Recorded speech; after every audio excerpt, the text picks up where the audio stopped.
is going on, everybody? Welcome in to the North End Podcast, episode 86. My name is Zach Graham, your host here in the North End, joined, as always, by my good buddy. He's on record as my best friend, and his name is Ian Michaud. And we call him E, a.k.a. Lee James, a.k.a. Sebastian Drew Easy, a.k.a. Eastradamus, a.k.a. Pap E. O'Daniel, a.k.a. The Fashionista, a.k.a. Chili, Willie, a.k.a. Joe E. Chestnut, a.k.a. Eon. Stonkel. E. Thursday afternoon here in Austin, Texas, coming off a controversial result at Q2 Stadium last night. I think we parted ways a little after midnight. So today on Thursday, how you been? How you feeling? Oh, I am pretty unwell. Think I might have to be listed on the injury report for this game in New England. Broken heart, multiple groinal contusions. Yeah, I was gonna say that dick kick for me. Yeah, so it's a rough one. Left you at around midnight. Still wasn't doing too good. Still was pretty unhappy. I remember I got home and I just kind of laid on my floor and just like looked at the ceiling for a while. And I was just like, all right, man. Shit. Tough. Yeah. I mean, we do, we have certain gimmicks here, right? Whether it's like the best ball league or tweeting out what the greatest team in the world is going to do at midnight every game day, things like that. Mm-hmm. One thing I don't want to have to become like a running gimmick is tweeting out dick kick gifts after late goals, like 2 in a row in the span of 5 days. Just an absolute gut punch, whatever you want to call it. Yeah. Like you said, didn't feel good. And whether it was players, coaches, fans, I mean, everybody was feeling the bullshit that happened last night. And we'll certainly get into all that. Yeah, it could be worse. We could be Drew Fisher, and we could be him as a person. Yeah. So we'll recap. We'll get into the Seattle game here in a minute. We'll preview Saturday's very quick turnaround on the road at New England. We'll have last business day, of course, LAFC 2 coming to town on Friday. And then we'll have 3 weeks of best ball results to talk about. And the week 30 picks is what we're on now here in terms of number of MLS betting weeks. So all that and more coming up right now. Let's talk about the lineup last night because we figured there would be some changes with, the busy week, 3 matches in 8 days. Multiple guys, still working their way back to full fitness. And, of course, our boy Danny Pereira out on red card suspension. So lineup comes out yesterday. You did get Jossie up there at the 9 as we expected. Then you had Rigoni and Memo paired on the wings there with Seba, Owen, and Johan in the midfield. So Alex Ring came off the bench last night. Same back 4 as you saw in Frisco on Saturday. And, of course, Bradley Scott Stuver in net. I mentioned Alex Ring on the bench, Ethan Finley, Adam Lundqvist, Hector Jimenez, CJ Fadre, Matt Bersano, Maxi Urruti, who is back from the concussion protocol, Will Bruin, and Leo Väisänen on the bench once again. So what were your takeaways from the lineup before the match? I was fine with it. No real surprise anywhere other than the Alex situation. Definitely thought he was going to get the start, but it's got to be pretty clear that he's either not ready to go full or we're saving him for Saturday here, and he's going to get the start then. I think it's more the latter. I think so at this point, yes. Well, we saw him play 60, right, against Frisco. So we know he can play at least that, but and I don't know, man. I think there can be a healthy debate on whether or not he should have gotten the start for Johan last night and just go push all the chips in on that match. But we saw Seattle, and we discussed that too, the potential for them to come and run a bunch of teenagers out here again. And they did, not quite to the same effect that they did in 2021, where I think it was like half of their outfield players were academy guys. But we saw, Atencio out there. We saw our boy Baker Whiting. Double Air was out there, and he hadn't started, I think, since May. So it's pretty wild that Reed Baker Whiting 2-0 at Q2 Stadium and 0-1 at the pitch. So just a stat of the day there. Yeah. With their lineup still, I mean, they still have guys, they get Rusnak in after the half, Ladero comes out and gives them a really good performance.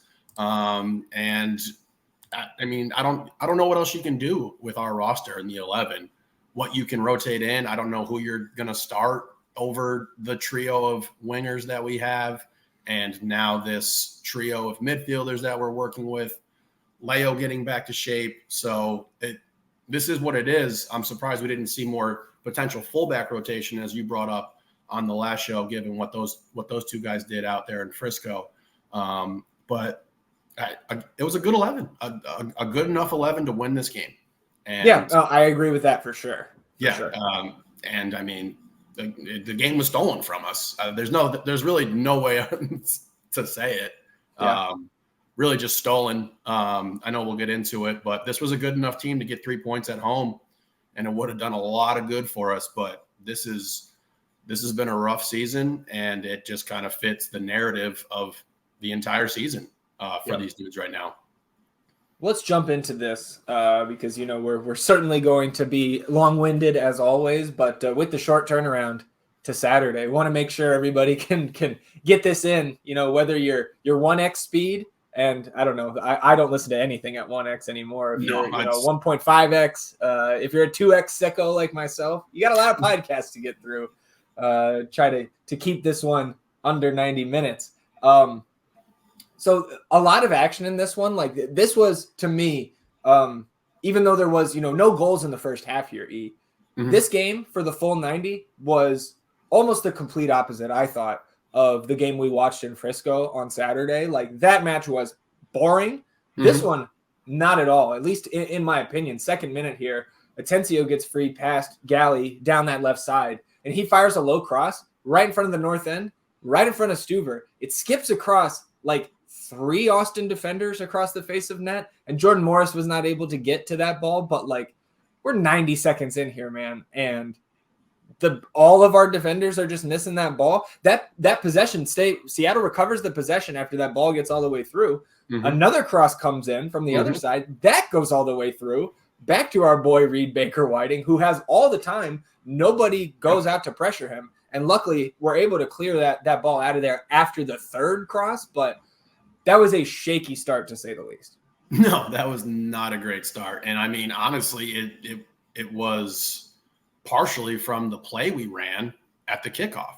The straight back pass to Stuve. All those dudes were all the way up the field. Yeah. And then here they come the other way. And absolutely not the type of start you want to see.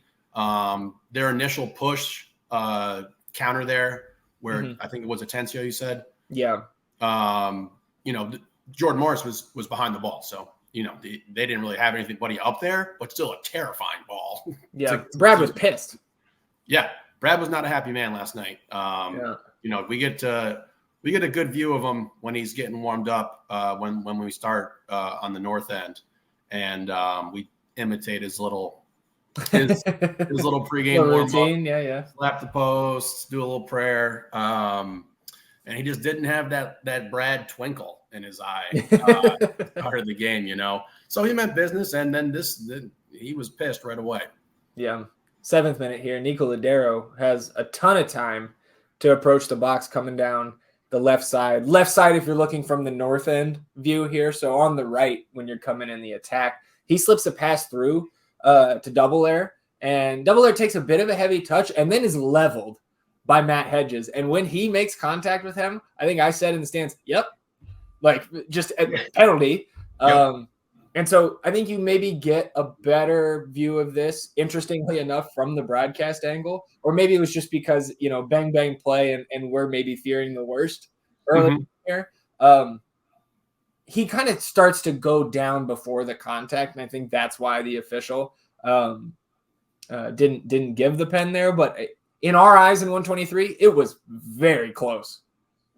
Yeah. I mean, I was definitely of the camp that was shit. here's a penalty kick because it Yep. looked like a day from where we were. Yeah. So I don't know. Maybe the ref was horrible. 12th minute here. Memo wins a corner, trying to go right at Baker Whiting. Rigoni comes over there in his corner, finds the head of Matt Hedges, who is just flying towards that near post, and he tries to flick a header on and goes just over the crossbar. But it was good to see. And man, like one thing about Matt Hedges that he did not have a perfect match last night. We'll talk about it a couple of times. I thought he was caught out of position a few times, but the work he does to win those aerial balls, whether it's off a set piece, we haven't seen him put one away yet, but this was certainly threatening.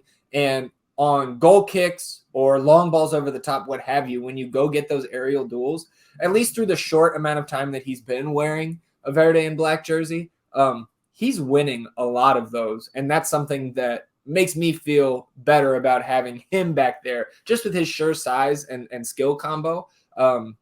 That's something we've been lacking, especially with Leo out and putting those two guys together down the road, man. Like it's just, I'm excited thinking about that pairing.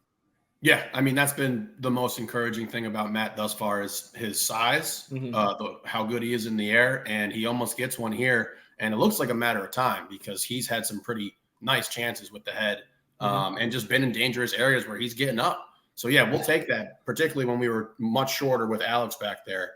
It was always a nightmare in the air. So that's been really, really welcome sight to see from him. Yeah. 17th minute. Nick Lima fakes the long throw there on the right sideline, near side to the broadcast camera, and ends up just tossing it short to Johan Valencia. And Johan puts in a cross that finds Julio's head. It was actually a nice ball from Johan, who I think ultimately I was disappointed again by his performance last night. And I think at one point I turned to you. I don't remember what it was, but I said, I think, yeah, that's why that guy doesn't start for us. Certainly not his worst play here, but Julio not able to put it on target, goes like 5 yards wide right. 20th minute, Austin clears a Seattle corner out, but Seattle stays in possession. And it ends up with Joao Paulo, like with a ton of space, probably 15 yards outside the 18. And he lofts a cross, it looked like a cross, but it almost snuck in the goal on that back post, made Stuver scramble a little bit. And yeah, it was just, I think, first 20 minutes, I would say advantage Seattle. I think that's fair. It was pretty back and forth, and there was some good looks on both sides. Yeah, 26th minute. This is where I think Austin really announced their presence here, and it was shades of MVP campaign Seba here. Takes it himself, really from like the midfield all the way to the edge of the box on the left side, slicing through multiple Sounders defenders here, and gets a curled attempt off that goes just wide right. But that was like just a breath of that 2022 Driussi, and that was good to see. And it did seem to like kind of wake the team up there. Yeah, I mean, look, we haven't been getting results, but he's been working. That man has been going to work to try to carry this team to victory, and it just hasn't panned out that way. Yeah. And so this was a great sight to see, and he makes a huge impact on this game. And unfortunately, we come up short again. 29th minute. Here's Hedges giving it away in the the offensive half rather, and Seattle takes off on a 3-on-3 break. Ladero finds Leo Chu, and then Valencia comes in for a tackle attempt and kind of slips or trips himself before he can really get his tackle on that ball. So that allows Leo Chu to be one on Stuver here, and his shot goes off the post. So lucky break there. I thought Brad did a good job closing down, any space there on that near post for Chu. But look, and look, guys slip, shit like that happens. But it was just another point of what I thought was a below average night for Johan. Yeah, I'm initially seeing it in real time. I was like, you're pissed. Actually just like sell out like that and just miss horribly. Yeah. And then on the rewatch, when I looked at it again, he does lose his footing a little bit. It looks like he's a bit indecisive about sliding, which causes him to then slide and fall. But yeah, it was embarrassing. Like I didn't know what the hell he was doing there. And look, man, Stu, like you said, is in the right place here. And he had I think he played well. And we'll get into their goal in a little bit. But he's in the right place here, and little fortune on our side with this one. Yeah, well, and I think this was one of the times where I thought Matt was a little bit out of position.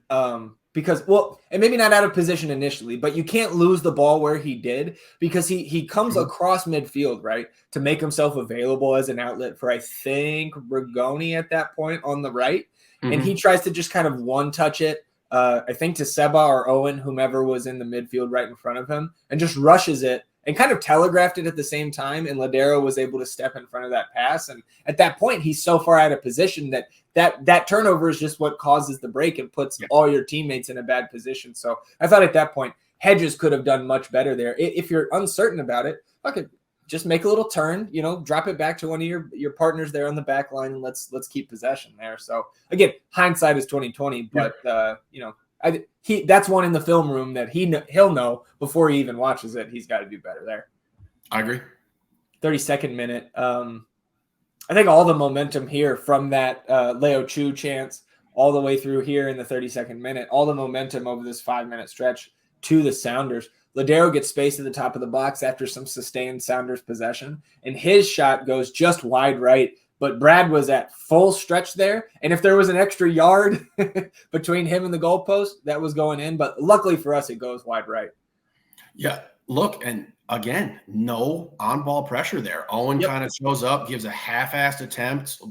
Cascante just like turning his back randomly. Like, you can't give a dude like Ladero that type of time in that area and expect to, consistently be able to live with the results. We can in this situation, but this is something we just discussed with this team. Like that was a point of emphasis. So I don't understand. On the rewatch, I'm just looking at Owen like, get the fuck out there. Like, go. Fortunate. Yeah. Well, we've seen that type of what we perceive as the lack of attention to detail, the little things that you have to do when the margins are so thin in these league matches, especially in the West. And, I think back to Edward Leuven 2 weeks ago and the shot that he had off the crossbar when nobody went out and put pressure. And through this first half hour, whether it was a cross from either side of the box or this like Ladero shot or the Joao Paulo lofted cross almost shot, whatever it was, there's just not that, there wasn't that pressure from those guys. And I think when you bring up Owen, I don't know, man, like at some point this kid has to take a rest, because we can see like he's still always, I think we can always count on Owen to be a guy who's going to be able to track back and use his youth and athleticism to be in the right spot, especially on defense in transition. But there's just not, it doesn't seem to me like there's a ton else that he's bringing to the table right now. And I think he struggles. Danny Pereira covers for him a certain amount of the time. Absolutely. He has really hit the proverbial wall and has not looked great. And part of that, it was just circumstance. We were beat the fuck up and we were so injured that we had to run him like that. And that lays some more credence to the, should Alex have started? Should it have been Alex and Johan? And, again, we could, ask those questions over and over, but it's not going to change what happened. Yeah. Well, and are we asking those questions if the officials get shit right last night? Even one of their two major mistakes, which we'll talk about here in a second.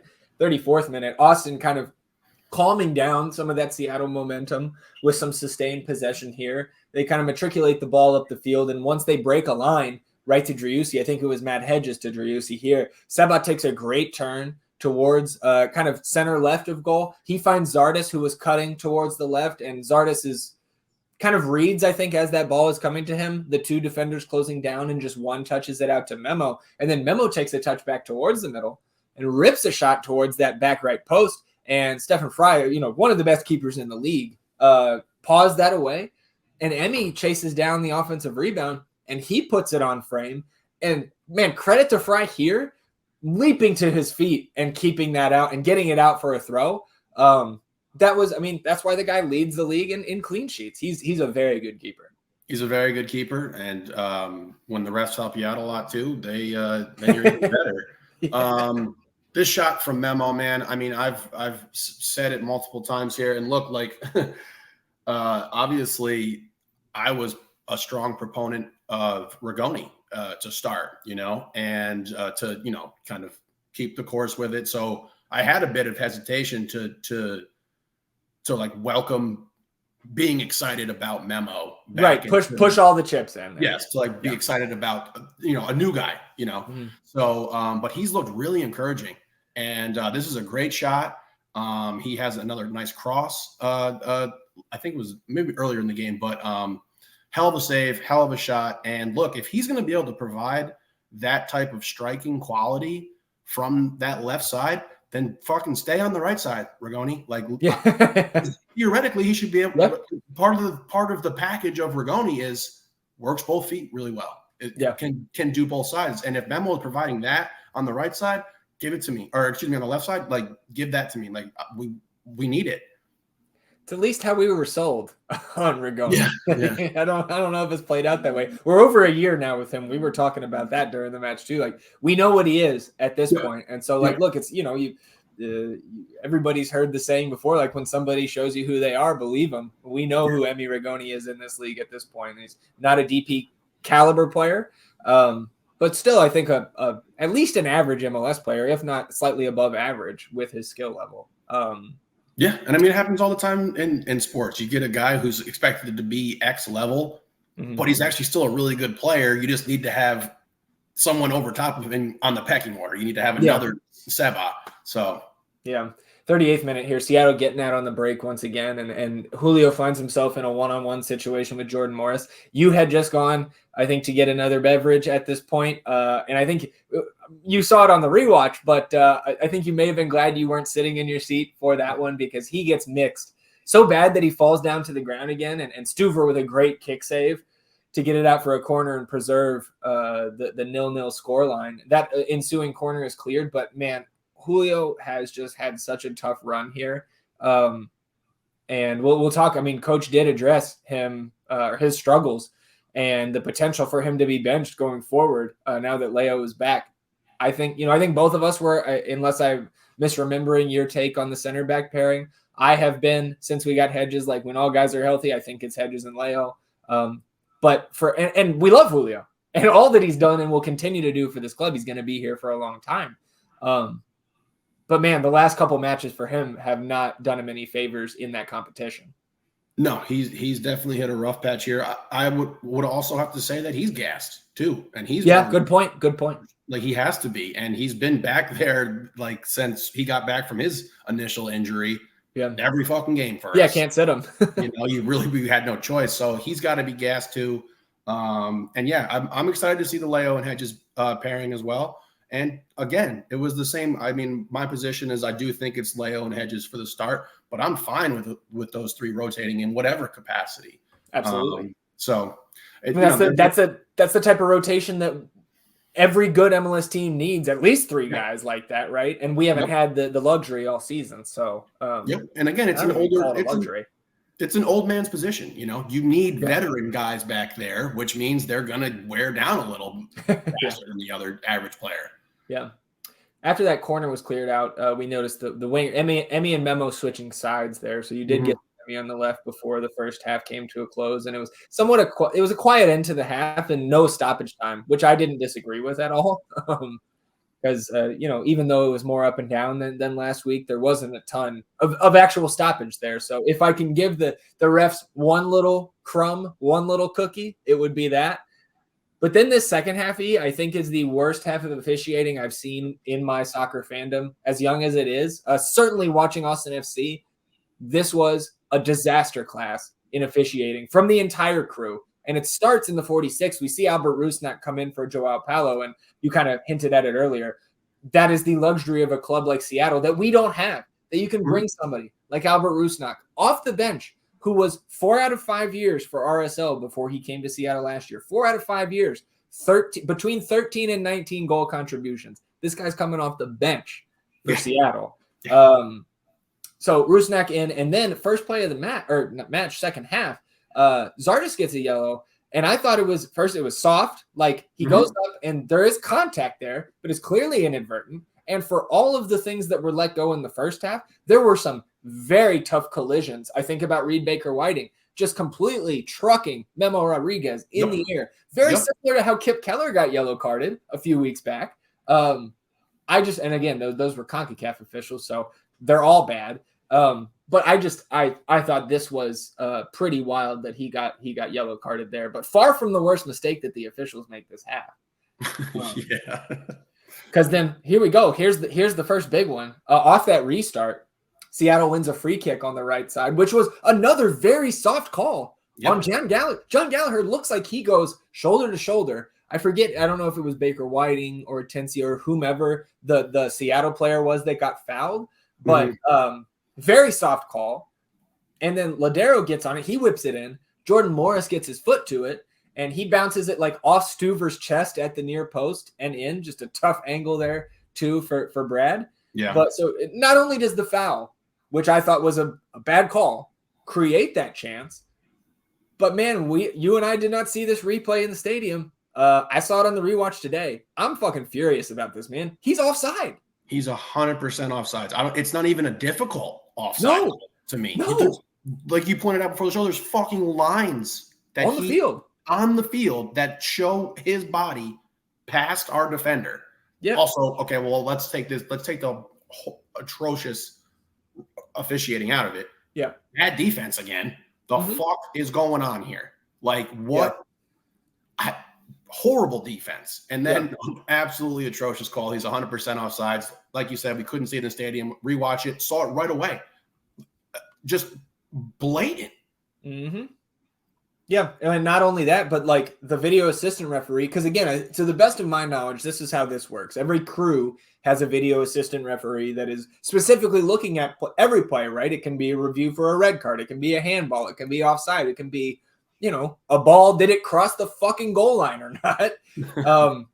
And then if that video assistant referee thinks that there is a questionable call and the head official should go look at it, that's when you see, head official touching his ear with the little headset he's got and running over to the monitor. So the video assistant referee decides that there is the head official should not see this replay. And again, like on all of these bad calls, I think the head official should be getting a look at that. Like, who cares? Add the stoppage time on the end. Let's get this shit right. And they got it wrong in this instance. And we'll talk about the other big one here in a minute. It's inexcusable. I mean, and the thing is, I have to kind of save some here because we got to get it. We got to talk about it again and then really get into what needs to happen, which won't happen, but we'll bloviate on it. 54th minute here. Fry with a bad pass off his line, and Emmy takes it out of the air, takes a few touches towards the top of the box and dips inside and fires a shot right into section 123. So this may have been the point where I told you, we know who he is at this point. So he can certainly do better. We've seen it. But, and not necessarily putting it in the back of the net, but putting it on frame. And that was just a poor shot. 56th minute, Austin turns Seattle over and builds up quickly through the middle. Then out to the right, where Seba finds, it's crossed back. Driussi finds Galley on the left. John slows it up, and then he pops across over to Rigoni on the back post, so right side if you're looking from, the offensive standpoint there. And he heads it over the line, and it's reviewed. It was not called a goal on the field, right? Play continued, and there was a dead ball on the south end of the field. And so video assistant referee reviews it.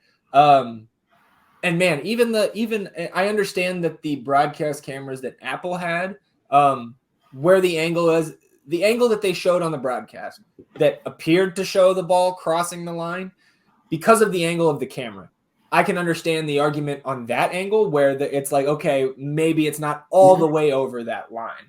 But then like we see the angle in the stadium that Austin FC has. And I don't understand how Austin FC's media team has angles that Apple TV does not have access to, because we've got a view from behind the goal line where the ball, you can see between the post and where the ball is. There's net there. There's air. There is space.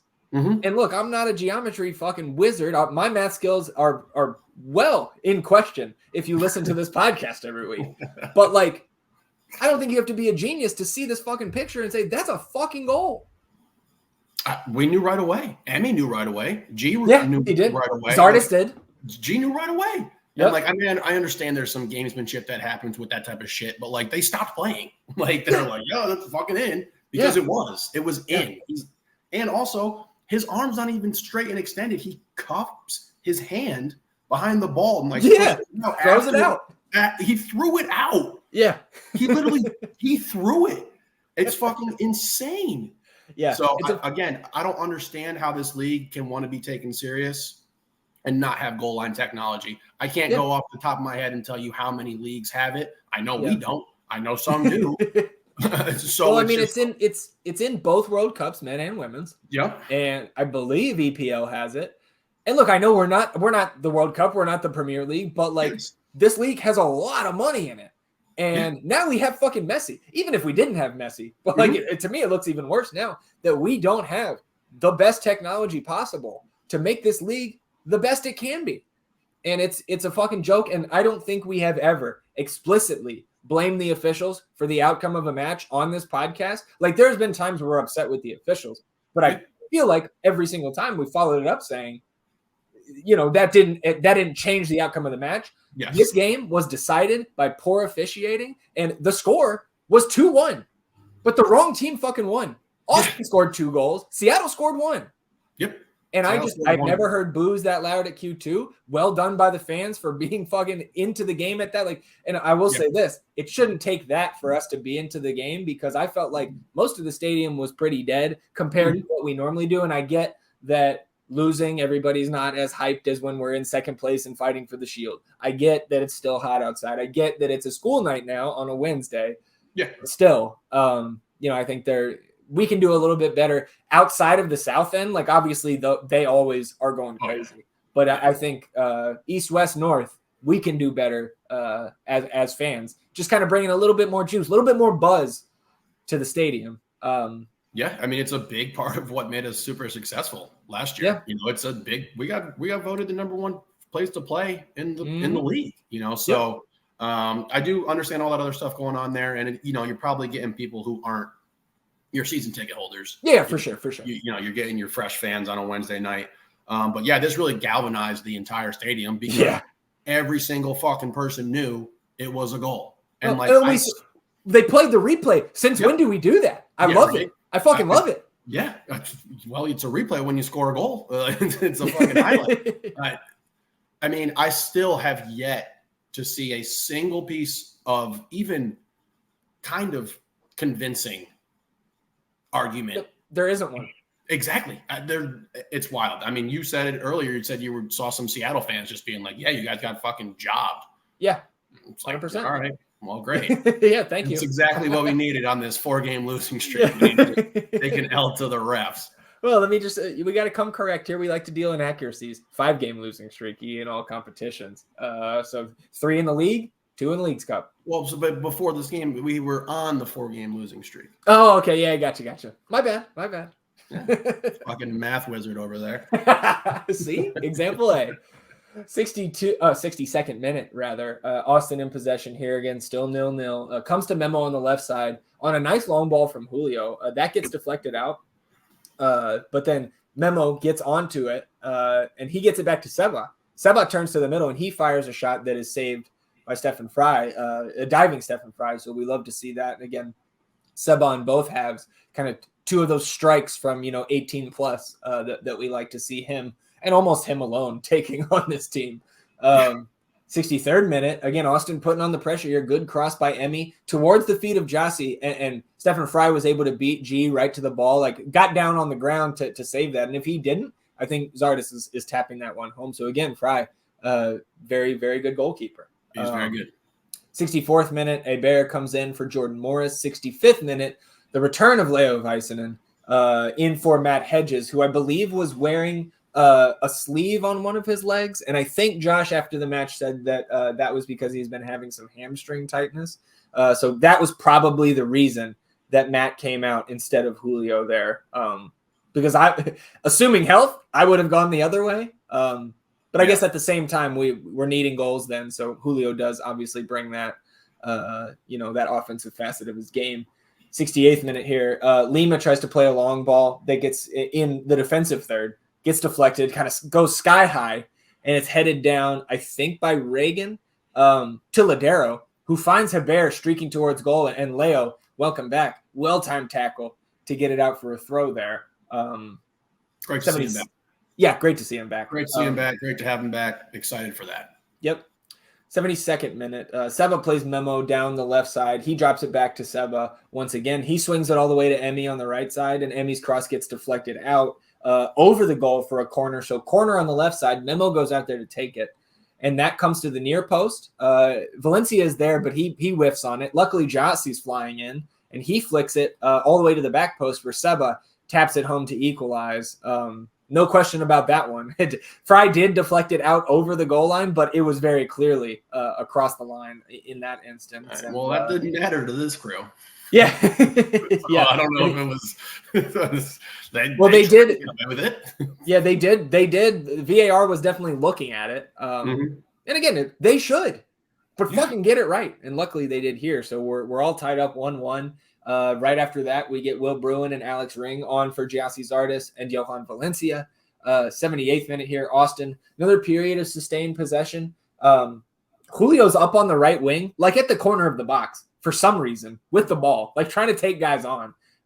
He drops it to Lima, and Lima puts a great ball in to Will Bruin's head that goes just over the crossbar. But couple in the last 15, 20 minutes here, couple great pieces of service from Nick Lima over there on the right side. Yeah. Look, we kept fighting. Yeah, 100%. Yep. And I think for the vast majority of this season, you can say that about this team. I think there have certainly been moments where we felt like the level dropped. But yeah, this team is still very much fighting and scrapping for every point that they can possibly get. And they were robbed last night. 79th minute, Austin wins it back after another bad ball by Fry here. Lima gets it to Owen Wolff, and he loses a couple defenders before dropping it to Memo. And his shot goes kind of right at Fry, but there's a lot of velocity, enough velocity on it at least, that he spills it. And Lima trying to come jump in on that offensive rebound, but Fry able to kind of gobble it up before he can get there. Then we have a kind of a flurry of subs here with not much action. Obed Vargas comes in for Ethan Double-Layer. And, man, if you can bring fucking Obed Vargas off the bench for one of your other academy guys, it's just – you look at the depth of this Seattle organization, and they're another one. We talk about LA all the time, but Seattle is another one of those organizations that I think we aspire to be, and one day hopefully surpass in terms of their entire franchise, top to bottom. They're one, they're at the top every year for a reason. I agree. They're a well-run, well-oiled machine, and they play their game and they execute. Yeah. Mooch is up. But yeah, they're a great team and something to model after for sure. Yep. 83rd minute, you get Maxey and Ethan in for Memo and Emmy. So you get a little bit of a change there, going double striker. And again, I think it's hindsight. If we would have won the game, you could certainly point to this and be like, look, coaching staff adjustments. But that's something we highlight every time we don't do a like for like change, which is not super often. But they were clearly pushing for it here at the end, going Maxey and Will Bruin together. Next minute, you get Yamar come in for Leo Chu. So Seattle, Brian Smetcher counter and going 3 or 5 at the back with 3 true center backs. 87th minute here, Nuhu gets a yellow card for taking out Finley. And like, bro, studs up, slides into him. Like, I thought it was fucking hilarious that this official allowed him to react the way he did after how blatantly obvious and dangerous that fucking challenge was. I mean, I just don't like. Fisher gave him the crazy eyes, but I'm like, bro, like throw him out if he's gonna show you up like that. Like, I don't know. I don't. That would have been right there, but like, it's just that's my fucking basketball brain because you can't do that in hoops. No, but that's throw you out for less. Yeah, for sure. But this ain't hoops. Yeah. Well, I fucking hate this sport after last night and the way that these officials took these points away from us. That free kick is taken by Seba, and it gets cleared out, and it goes all the way back to Brad. And this was a head scratcher for me because instead of keeping the possession, and he had multiple teammates for an outlet here, it's 87th, 88th minute. We got time. Yeah. Instead, he lofts this long fucking ball over the top to Julio on the left, who's like 5 yards outside the box and 2 defenders with him. Like, what is Julio going to do right there that's going to be a positive for us? I just don't understand that decision from Brad. And to me, that like was just a moment of him rushing it. Like, and for a team that sometimes we want them to rush more, that was not the time, or at least it wasn't the target to make that pass. Like, keep the possession. We are not about to score, but like, we've had the momentum for 20 plus minutes here. Yeah, I mean, it's an all risk, no reward situation. There's no bailing them out. Yeah, no, and look, they had just made the counter with the other center back in this position to try to combat our new offensive two striker look. So it doesn't make any sense. We could have moved up the field. I guarantee you they would have been fine with 1 point. Yep. Coming in there. That's what the changes meant. I mean, they're not down a man. Exactly. Coming in there with a rotated squad. Yep. Get a point in a game where you've already been given 2 goals, a 2-goal differential from shit calls. So they would have been more than happy with it. And it was just a really weird decision. And to your point, what you're saying, pushing for it, because clearly we had made the call, the signal. Hey, we're going for this. Like, we got to get another goal. So he just makes a bad decision here. Yeah. And we could have got the ball in 10 seconds. It would have taken no time at all because they were all the way back. Yep. A few minutes later here in the 90th, Seattle gets it up to the final third. They've got bodies there and kind of settle it in possession. Ladero crosses it in. And Julio goes to ground to try to, I guess, head this out for a corner is my best guess. He doesn't get it out. It bounces to Obed Vargas, and he takes a shot. That's blocked by Leo. But then Rusnak gets the second rebound, and he bangs it home past. And you see it on the replay in slow-mo. Alex is very close to deflecting that. Brad's right there on the line. It gets past him, and Galley's on the line, and it gets past him. And 2-1. They show 8 on the board for stoppage time, so there is still time. But Austin really not able to threaten in a serious fashion after that. And yeah, man, kicking the dick. Yeah, and Johnny's right there. If he just even if his hips are a little more turned, square towards the rest of the field, maybe he could have deflected that. It was coming in hot. Interesting defensive tactic from Julio. I feel like at this point he's just completely gassed and exhausted and was just trying to get his body in the way. But, and doesn't have his confidence. I'm not going to say it's shot right now, but it's not at its highest point. No, particularly in one-on-one defensive situations where you got to make a decision. And that was it hurt. It hurts. Yeah. We talked about it. I said it a little bit after the inexcusable missed call by the referees on the goal. Yeah. You can't control that as a player. You can't control the refs. What you can control is your effort out there, how you respond to that situation, and the type of character that you show when you have to continue. The game keeps going, so you have to continue. You gotta move forward with it. And I'm proud of these boys for doing that. And we have fought all season. And for as sick as the fans are right now, as frustrated as people are, those dudes are feeling it 100 times worse. Yeah. And they got to bounce back and be ready to go on Saturday, man. This is a grinded out kind of league. We're here. So I am proud of how we fought and the way we played. And again, we scored 2 goals, man. There's no other way to fucking say it. We scored 2 goals in this game and we got robbed. Yep. And it's just really challenging and difficult right now to be in the position that we're in and have a game like this happen in the midst of this stretch. So, I don't see how we can keep losing these types of games or keep finding ourselves at the, on the poor end of the result in these types of games. So it's just a travesty right now. Yep. With what would happen with this refs, man. That's a travesty. Yeah. These dudes out there give it everything. They put everything on the line. Yep. It's terrible. Well, dude, like if I think I said this before in the pod already, but like if they even get one of those calls right, then we tie and we save a point, right? And then Seattle's not on 40; they're back there at 38, and it keeps that playoff race. Like they took our season right now. We went from playoff race to playoff chase because of them fucking up last night, and that's bullshit, man. Like I know that's sports, and like. Whining about the officials is again, it's not something we ever want to do. And we try to avoid it even when there's, just some really blatant times to do it. But like, I can't avoid it. That is the takeaway from this match. Austin FC got robbed. That's what happened. And we got to talk about what happened. Yeah. What fucking happened? Yeah. 51% possession for Austin at the end of the night. 13 shots to 11 in favor of the good guys, and 6 to 3 on target. 8 of Austin's 13 shots came from inside of the box. Seattle, the advantage on corner kicks, 6 to 3. Austin, the advantage in FotMob's XG model, 1.77 to 1.03. And if you look at the 2 goals from Rusnak and Morris, they total together 0.2 XG and got 2G out of it. So, yeah, tough one with the underlying numbers as well. I did see somebody post Drew Fisher, that head official, I think has been embroiled in some controversial games in the past. He's been around a while. The most entertaining part I found from this thread about Drew Fisher was in a 2015 game, Clint Dempsey took Drew Fisher's little refereeing book, and I think it was his yellow card, and took it from him and tore it up on the field.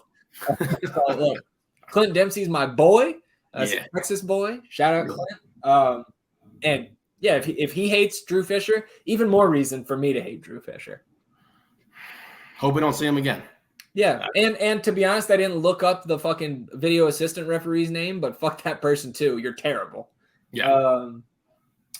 Just a couple quotes from the presser. We obviously had Josh, and then Brad made a stop in the hallway there. I think that the presser last night, I think, is what from Josh was, and Brad, both well worth listening to the full thing. But two quotes that I wanted to highlight here. First, from Josh, I think there were some more pointed questions, thinly veiled at best, asked of Josh, and one about the locker room and like, has he lost the locker room? Is it broken? All of the fan opinions and rumors. He said, she said. He said, those are opinions from people who are not in our locker room. And that's the truth. It's like, until there is some forward facing, not, under the table, somebody, a player's dad saying this or that. Like, look, man, the trusting players' parents at any level of sport, it's a risky proposition. So,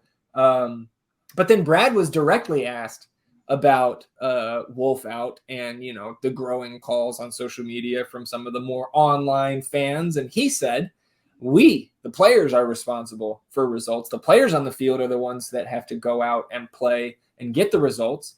The coaches always take the negative press and the players get all the positive ones. So when things are going good, it's always the players, the ones that get the praise and all that. And when things are going wrong, the coach is the one that gets the negative press. You saw last year, all the praise went to the guys on the field. Seba as an MVP candidate, so on and so forth. But this year, we're riding the wave. We're going through emotions. We're going through results that obviously aren't going our way. And people have their opinions. It is what it is. But at the end of the day, we trust in each other. We trust our players. We trust our staff. And we trust our ownership to know that we're going to keep fighting to make this club successful and that we want to win games. And I think, what a man.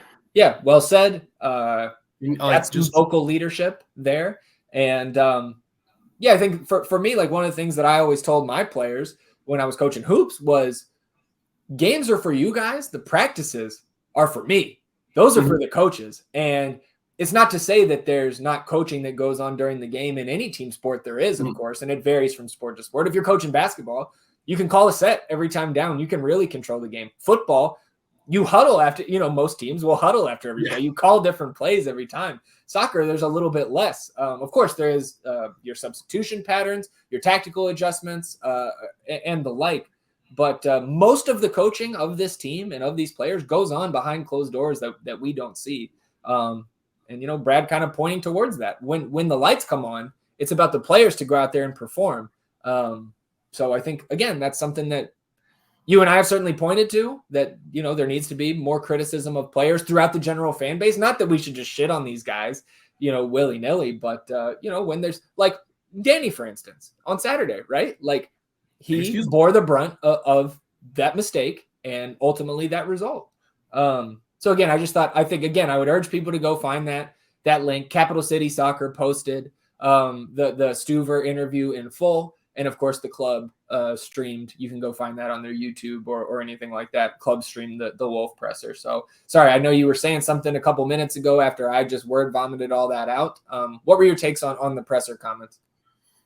Just Brad Stuver's a hell of a man to be able to stand up there after what's been going on with this club and to be calm and patient and understanding and to articulate yourself in a way that is not aggressive or angry, particularly after what he just endured. Yeah. Was really cool. And look, I thought the players performed. We fucking performed last night. Doesn't mean you're going to win. Shit can happen. Shit happened in this game, and we unfortunately were on the wrong side of it. Now, look, again, our position has been pretty much the same the entire time. We do not see the benefit of trying to change your head coach at this point in the season. Now, I know that some calls had come way, way earlier on, and it also did not make any sense. Yeah, it made a lot less sense then. At that point in the season. Yeah. So until there is a player who is coming out and saying this is the bad shit that is happening in this locker room, then I can't think that that's happening. Yeah. The players can call for change. You see it in every sport, in every league. When things are going bad, the players speak up. Exactly. If it was at the degree to which people have inflamed this to, you don't think somebody would be saying something? This is their livelihood, y'all. This is how they put food on the table for their family. So if something was completely disgruntled and completely fucked, they wouldn't have a problem bringing that up to somebody. Seba can call anybody he wants in Austin FC media or just Austin sports media in general and get an interview. It's not a difficult thing for him to do. Yeah. So look, if he did that, who are you siding with? Seba. Exactly. Yeah, that's our guy. Yes, it just came from his mouth. So it's tough. We are in a very challenged. This is a difficult fucking season. We're a young club, and this has been a brutal season on everyone. But look, we have to just deal with accuracies and what is actually being said. So, just shout out to Brad for just being a great person and a great athlete. That's a role model right there. 100% on and off the field. Austin FC 2-1 defeat at home. You're looking at the table here. Now in 10th, and you've got the 9th place FC Dallas, 7th place Minnesota United, and 5th place Vancouver Whitecaps, all with a game in hand on Austin. Austin with a game in hand on Seattle still, but Seattle now 8 points ahead. That's a fucking 6-point swing, man. They should be on 37. We should be on 35. We should be 2 points out of 4th place. Has the league said anything? Are they going to? Hell no. But I tell you what, Uncle Tony better be going to talk to fucking Don Garber and get some fucking answers for this shit. At the very least, I want to see goal line technology next year. Fuck it. Put it in for the playoffs this year, man. Can you imagine inexcusable. Yeah, people lose their jobs. Yes. Exactly. And it's not the right people. Exactly. There's a group of people who should probably lose their job in this situation. And that's not how it's going to fucking play out. That crew should be suspended. Look, I don't like piling on the refs. I really don't. It's not who I am. But fuck. If something's that bad, you got to say something about it. But nothing we can do. And it's on to Saturday. Yeah, taking on the New England Revolution for the first time in club history here. So we'll do a little, I guess not deep dive, but a little dive on their history. New England is one of the 10 original MLS clubs from back in 1996. They're owned by Robert Kraft. So whatever you think about old Bob Kraft there, owner of the New England Patriots, buddies with. What's that? He loves massages. Just a big fan of massage. Yeah, boys with Meek Mill. He's an interesting character. That Robert Kraft. They're the only. Wait. Go ahead. Just because we're on the New England area, Robert Kraft, everything. Did you see that tweet Bogert sent out from a Reddit post where someone was like, why don't they just Bill Belichick Messi? No. You haven't seen this? No, what do you do? Oh my God. Some dude goes on Reddit and goes, why don't they just Bill Belichick Messi? I'm making anybody else beat me other than Lionel Messi. I'm taking him out of the game. Okay. What Bill Belichick does. And he goes, if I was coaching him, he would have 0 goals and probably some pretty crappy passes. Something along those lines. I was dying looking at it, bro. Okay, so why haven't MLS teams considered hiring Bill Belichick to stop Lionel Messi? Oh, and this guy started his Reddit post with "It's simple, really." Yeah. Shout out Tommy Scoops. Yeah, That's boy. All right. So back into the New England Revolution. Yes, Revolution. The only team of the original 10 to have every league game in their club's history televised. So that was an interesting fact there. Since '96, every league match of the Revolution has been televised. They did win the Open Cup in 2007. That was their first piece of hardware. They have been to the MLS Cup final 5 times, 02, 05, 06, 07, and 2014, winless in their 5 trips to the Cup final. They did win the Supporters Shield back in 2021, setting what was the points record of 73, surpassing LAFC's 72-point total from 2019. Matt Turner, current Nottingham Forest keeper, under contract with Arsenal. He was the goalkeeper of the year back in 2021, And Carlos Gil was league MVP 2 years ago. And Carlos Gil still very much in New England and going to very much terrorize the Austin defense, I think, come Saturday. He's very good. They've been coached by Bruce Arena since 2019, who is widely credited with turning around this organization and kind of bringing them back to the forefront in the Eastern Conference and the MLS as a whole. I'm not sure about his status. I know he was on, I think like some sort of administrative leave as the league investigated allegations of him using insensitive remarks to somebody in their organization. I didn't find anything about if he has returned or not yet, but they do have that going on. If you're just looking at the FOTMob ratings, and I guess I'll throw this in there too, as I should. Their first homegrown player, Diego Fagundes. That's right. And again, this would have been the Diego homecoming match if he had not been traded last month. They also made a move, sending Georgi Petrovic, arguably the best keeper in MLS, 2 weeks ago, sold him to Chelsea. So Earl Edwards, who was the backup, started this past weekend. And I think we see Earl Edwards here on Saturday because they did sign a Czech international keeper, Tomáš Vaclík, to a contract through 2024, but pending his P1 visa still. So I don't think he is stateside quite yet. I imagine that Vaclík will be the starter once he does come over here, but I don't think we see him on Sunday. Carlos Gil. Yeah, I agree. Carlos Gil. Oh yeah, very good. I mean, you read his resume. This guy was just most recently with Huddersfield Town in the championship. Made 13 appearances for them last year in the championship. Previously featured for Sevilla in La Liga. He was with Olympiacos and won a domestic league title with them in Greece, and 165 overall matches for Basel in the Swiss league. So this is a well-traveled European keeper coming to New England. We'll see. I mean, maybe we're surprised with Vaclík in goal on Saturday. I would rather see Earl Edwards. If you look at the FOTMob ratings of these guys, you've got Carlos Gil sitting on an 8 as an average. That is extremely high. For reference, I believe Sebastian Driussi, 7.35.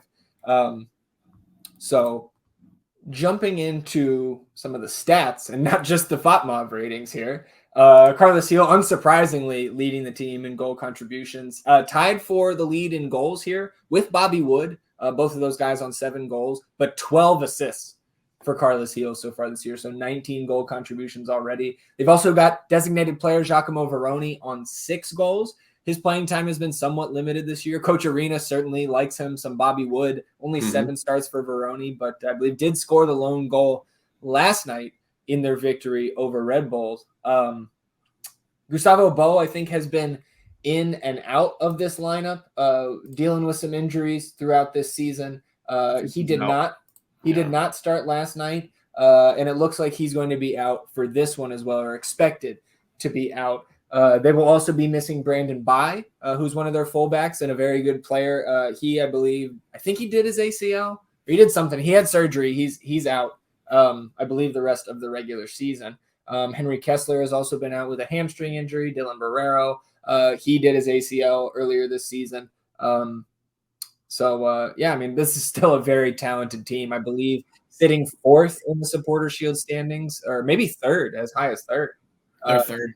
Yeah, they're good, man. This is a good team, and everything goes through Heel there in the middle, and he is one of the best passers in the league. He knows how to play people into space. He knows how to change the ball at the appropriate time. He's a very talented player, and the dude that we're going to have to try to Bill Belichick and take out of the game here. Because he makes everything go for them, and you see his goal contributions. He can score as well. And the Veroni kid is quite talented, spent some time at Juventus. So he's got the skill set for it and a good pairing between the two. He can set them up, either Wood or Veroni. So it's going to be a tough match, bro. And we need 3 points in the worst way possible. Yeah, we do. We need at least a point. We have to get a result. You don't have to mathematically, but for the psyche of everybody involved here, we need some sort of positivity coming out of this one on Saturday, headed into an international break. It would be lovely to change the course a little bit here before this nice break. And look, you got to go all out here. I really firmly believe that. When we flash back to a couple pods ago, maybe not a couple, 2 or 3 maybe, but we're talking about, the only way we're going to find ourselves on the outside of this shit is if we lose 3 games in a row. And here we are, having lost 3 games in a row. So this is a huge game. We got to bring the noise here. We got to bring the energy. We got to bring the juice right from the rip and know that leave it all out there, baby. And we're going to get this break coming up. Yeah. Well, let's talk a little bit about us here and then make our score predictions. I think we're clearly going to see some rotation here. I do think we get a Leo start and probably 60 minutes here from him. At least I'm hopeful of that.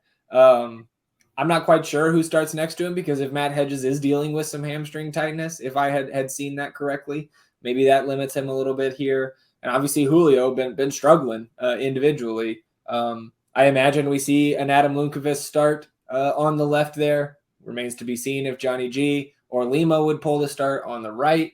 We do get Danny back, hallelujah. And I would like to see him start next to Alex Ring. Yes, absolutely. Particularly because of Carlos Heel and what he's going to bring. We need both of those dudes. And I'm with you with everything else you said. I do think it's Leo, Matt, Lundqvist. Sorry, Johnny, need you. Got to do it. One of our most important players. We have to have you out there. And then those 2 in the middle, Danny, Alex, which is going to be a little nasty. I'm looking forward to that. Memo, Finley, probably for me, with the Emmy's injury status before this. How long can he go? What we just played him, how long we just played him. So I do think it's Memo. I do think it's Memo, Finley, and I would not be shocked if you get a Maxi start. Yeah. I mean, especially because we know Jossie had been, working his way up minutes-wise, played 74 last night. I think a Maxi start certainly in the cards here. And here's the question. We're playing on turf. Does number 10 start? No, their turf too? Yeah. Dude, we're playing it at Gillette. Oh, my God. That's one thing Robert Kraft could do, is build a fucking soccer-specific stadium. Yeah, man. Put the massage parlor right on the side. Bro, this is ridiculous. No goal line technology. Holy shit, bro. Well, I said it before we went on the air that he has to play. Yeah. I don't know what else he has to fucking go. And if he doesn't, then let's pack it in and just try to hold on to the goddamn ball for as long as we can. Yeah. And get out of there with a point if we can.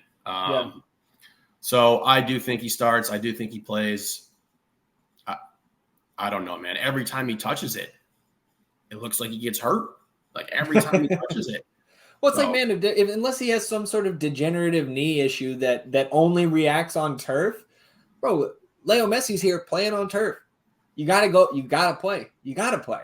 Unless, of course, the performance staff is reading his metrics and saying, okay, like he can only play this long, or maybe we don't start, whatever. But we got a week off after this. I mean, shit, bro. If he doesn't play, I don't know what we're doing, what our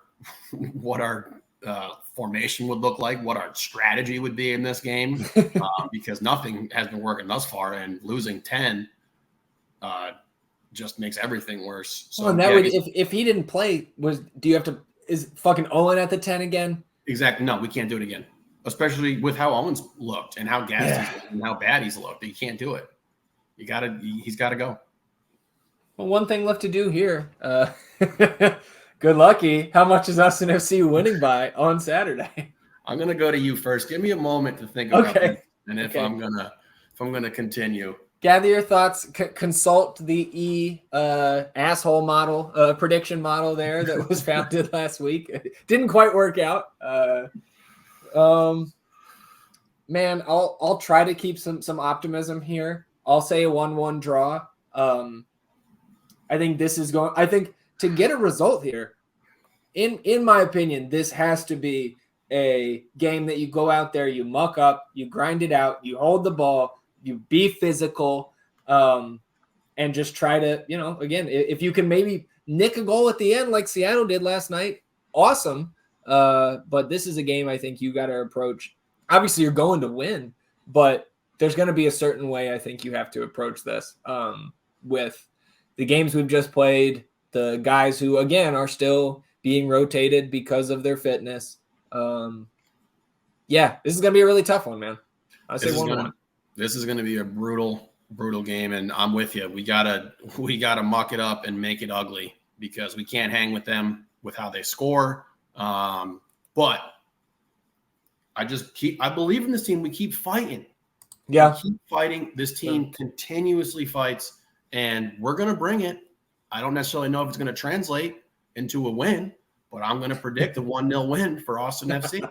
There you go. I like it. Man, I mean, if you're looking at the table, man, if you are able to sneak 3 points out here, that's still, depending on other results here on Saturday, that still may not put you higher than 9th or the current 10 spot that we're in, but it would go a long way, and that may be an understatement in terms of setting you up for that week that we come back after the international break where you're home Portland, road Red Bull, home Galaxy.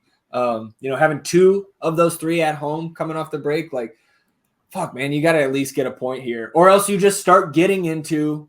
We've got 8 games remaining, 7 after this Saturday. You're getting into must-win territory if you don't get a result here. It's crunch time, baby. And we look at who's behind us right now. It's SKC, Portland, Galaxy, and Galaxy are coming on.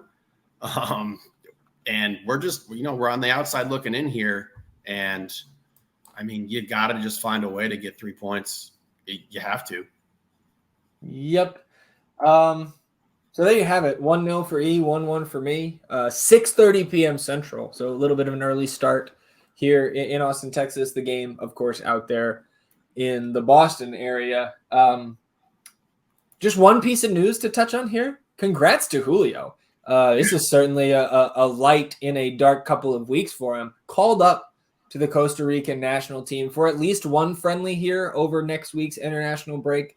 I think I saw somebody saying there might be a second one scheduled as well that's just not really on their fixture list there for the Costa Rican team, but well-deserved, man. This is a reward for the work he's put in over the last 2.5 years, and we've seen the positive things that he brings to this team, the improvement over time, and it's just, I think, unfortunate that one of his poorest runs of form in a while coming right here before the call-up, but that doesn't negate everything that he's done to earn that.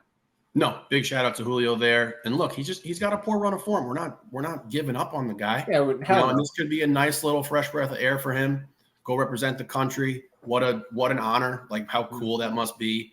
So big shout out to him. And look, y'all, he's not going to miss any games.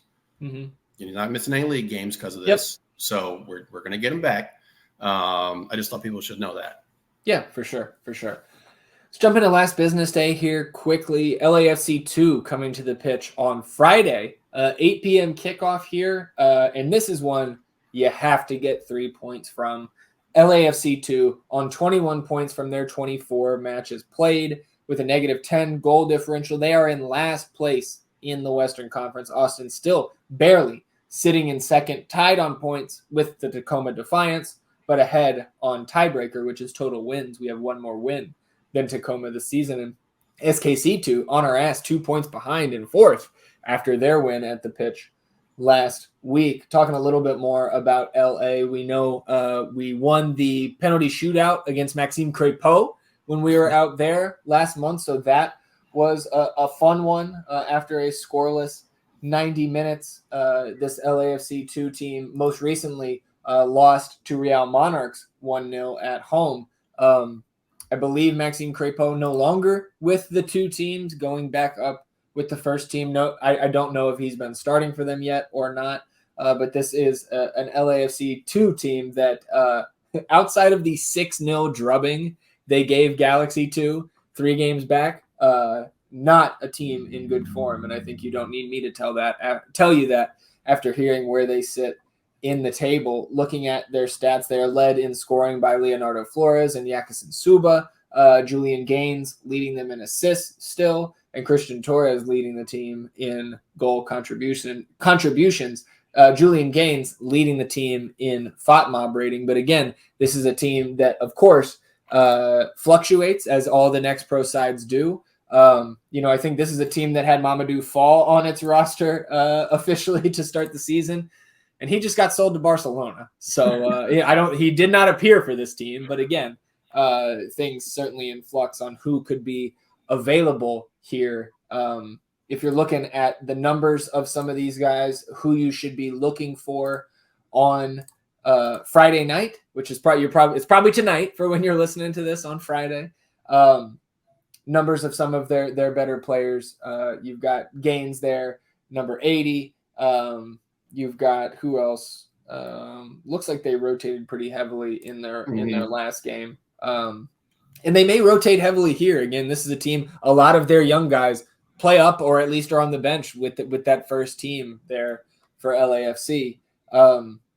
Giving up 1.67 goals per match. So this is a defense that we can certainly get the best of if you're talking Austin FC 2. So let's talk about us. Obviously coming off the second home loss, the first time we've conceded multiple goals at home. So this team is going to be hungry to have a bounce back performance in front of the home crowd. We saw Kip Keller down with the 2 team last week. I think we see that again here on Friday. It would kind of surprise me if we took him at this point, just the way that they've been treating the back line ever since Leo got healthy. Anything else you think we see from this team, or maybe things that you want to see? Like David Rodriguez came in off the bench last week. I would love if he was fit enough to get a start here. I would like to see Micah stay at the 10 there, stay centrally. I think that is pretty key for his development and being able to make the reads necessary on both sides of the ball in that position. And I want to see all the other guys who have come up through the academy and are now with FC2, your Brian Arianos, your Anthony Adandas, your Irvin Torres and the like. I want to see those guys, and maybe Charlie Asensio, who has been missing again for the last 2 matches. Yeah, I mean, I'm just looking at Kippy, seeing if he's going to be in there in the lineup, and then going from there. I think this game is an opportunity to get some of those academy guys some run. Obviously, a team that we're better than. So I don't think we'll see anything too crazy. And the only thing I really, really don't want is to try to rush David back. If he's not ready, he's not ready. I am clamoring to see him. He's a very exciting player, but if he's not ready to go, he's not ready to go. Yeah. We will be out there after missing, it's been a while since we've been out at the pitch. So I'm excited to be there in person and catch Austin FC clinching a playoff spot because we, of course, could back into that playoff spot. Almost did on Saturday. St. Louis City 2 did come back against San Jose 2 and get the 2-1 victory. So Austin not clinched quite yet, but a win will do so. And I believe a draw as well. I think, again, we're going to make the playoffs in all likelihood, but would love to do it with 3 points here. And again, try in the battle for this second seed with just 4 matches remaining. Every point is crucial, and it would be, I think, gut punch is strong, especially after everything we talked about with the first team and happened last night. But losing this 2 seed would not be great for how good we've been all season. So, the guys are going to go out there and fight for everything they can here on Friday. Mm-hmm. Yeah. I mean, look, we've left the door open a little bit in regard to securing this 2 seed, but we're still in the driver's seat because we set ourselves up really well. And this is not a quality club that should come in and give us a lot of issues. So I think we get the job done. I think it's a 2-0 win. We get back in form defensively and protect home. Yeah, I'm going to go. I don't know. I'm feeling good about this game tomorrow, man. I'm going to say 4-0. Oh, shit. Okay. Yeah. I'm going to say 4-0. I'm going to say 4-0. So there you have it. And again, we don't care how it gets done, right? Just bring us the 3 points, and the playoff spot would be a great way to start off the weekend, and then hopefully some good vibes heading into Saturday. Just rub off some of that good woo-ju there. Yeah. All right, let's close it out with the nonsense here. A little bit of a best ball dump. We've got 3 best ball weeks to talk about here, going back to what was week 24. That was the week that we played St. Louis. MLS returned from the Leagues Cup break. And boy, did we start like Austin FC did. And you look at We Are Austin TV, who in the summer transfer window picked up a bunch of St. Louis players. And so on that weekend, it really helped their score. 65 points. That is a new weekly high score for any team in the league so far this season. And they needed it, trying to catch up to the gap that we put between us and them, second and third, before the break. They got 15 from our boy Yorgos Yakumakis, 13 from Nico Giacchini against Austin, 12 from Seba, got the PK in that one, 10 from Dane St. Clair, 8 from fucking T. Parker, right? Tim Parker, after he scored the first one in that. So massive week from We Are Austin. They needed it coming out of the break. Texas Ring of Fire. And again, we had a lot of teams on bye here. Like you look at Moon Tower, they had 8 players on bye, 9 players. Again, the math skills shining there. 6 players on bye or suspended for us, 4 for Texas Ring of Fire. But RB and the boys, 42 points, just 29 for Moon Tower and 26 for the North End Podcast. So not how we wanted to start the last third of the best ball season here. We looked this past weekend, tie up top for the week. Texas Ring of Fire, 57 points. North End Podcast, 57 points. So we will take that. I'm sure RB and the boys will also take the weekly win. You got 50 points out of We Are Austin TV and 46 from Moon Tower. And then last night, the midweek scores here, you get a North End Podcast victory, 48 points on the midweek with the high scorer in MLS Fantasy, Emmanuel Reynoso. Been a hell of an asset for us since we picked him up a few weeks ago. And Timu Puki also gets on the board with 7 for us. You get Moon Tower in second with 42 points last night. Texas Ring of Fire, 39. And We Are Austin TV at Dud Week, just 30 points. So if we're looking at the total scores for the season through 26 weeks of scoring, Moon Tower still out in front, 1,189. And look out behind you, 21 points. Only 21 points now, separating Moon Tower and the North End. 1168 for us, 1126 for We Are Austin TV, and then 1037 for Texas Ring of Fire. So still, eight matches at least, probably 9 or 10 in terms of best ball scoring weeks. So, hopefully we can continue this trajectory, because we're coming up on you, Landon and Jeremiah. You got to watch your back there. It's going to be a fun ending. It's going to be a fun ending. For sure. And that league may be expanding next season. So certainly looking forward to next season, even before this one is done. And let's talk about the Betsy, because I wish some of the heat from us could rub off on our favorite team. 3 podcasts in a row with profitable weeks. We missed on Columbus plus 210, fucking Houston on fire. We missed Philly, but they had the worst loss, I think, of the midweek games at Toronto. 3-1 loss. That was a 2-unit hammer for us. And then, of course, Austin plus 105. I want to fucking file a petition with our sports book and say we that unit does not count. Void it. Charge it to Jake Fisher. But we did hit on St. Louis minus 135. Nice call by you. Galaxy plus 255 with the win on the road at San Jose last night. Seba gets the goal across the line, plus 140. What are the odds? Vancouver plus 195. They went on the road in Chicago, and New England takes care of business at home. So plus 3.55 units on the weekie. We are now up to negative 27.04. Hey, we're past that 30-point threshold. Can we make it 20? We'll try to do so here this week. I'll toss it to you. Where are you starting here for the week 30 betting picks? All right, y'all. We're not giving up on these boys. Get an ATX at New England. You get them at plus 295. We're bound by code. Sell your house. Put it on the line. We're hot right now. Come on. Austin, plus 295. I like it. That would be great for the units if we can pull it off. I mean, the double whammy in a good way for us. We'd be sun running it. I'm going to go back to Philly here and hammer it. They're back at home, taking on Red Bull. This is a Sunday match. Man, you get Philly and Red Bull, and you get LAFC and Miami on Sunday. Can't wait for that. But I'm going to take Philly at home here, minus 120. Hammer it with a 2-unit bet. Lock it in, and I'll pass it back to you. Boom. We're going to RSL, hosting Colorado. Get them at minus 155. That is also a hammer. Double hammer week.